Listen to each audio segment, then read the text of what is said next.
আসসালামু আলাইকুম। ওয়ালাইকুম আসসালাম। কি অবস্থা ভাইস্তা, ভালো আছো? আছি কাহা, খুব ভালো আছি। ভালো আছুন? আলহামদুলিল্লাহ ভালো আছি। তা রোজা রমজানের দিন সালাম কালাম দিয়া ভালোই করছো। সালাম কালাম বেশি বেশি দিবা।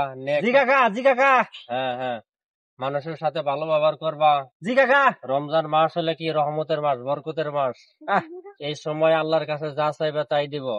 এই সময় বেশি বেশি আল্লাহর কাছে চাইবা, মানুষের উপকার করবা, সালাম কালাম দিবা, হ্যাঁ কাকা।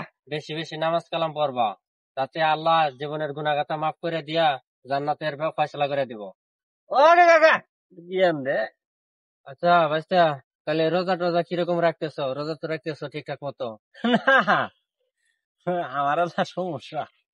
কি কো মিয়া, এই বড় জন্যে হয়ে গেছো না? এখনো তুমি এই সমস্যার বালাই দিয়ে এরা রোজা রাখো না? রোজা রাখা লাগবো।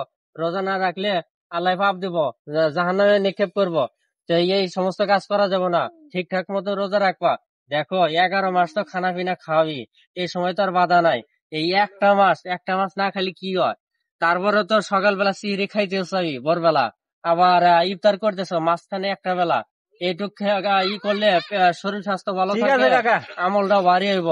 ঠিক আছে এই কাকা। কাজটা আর করবা না, সবসময় ঠিকঠাক মতো রোজা রাখবা, নামাজ কালাম করবা। বুঝছো? হ্যাঁ ভালো থেকো। কাকা, হ্যাঁ, মেলা কিছু তো করলেন কাকা। আপনি ও যাচ্ছেন।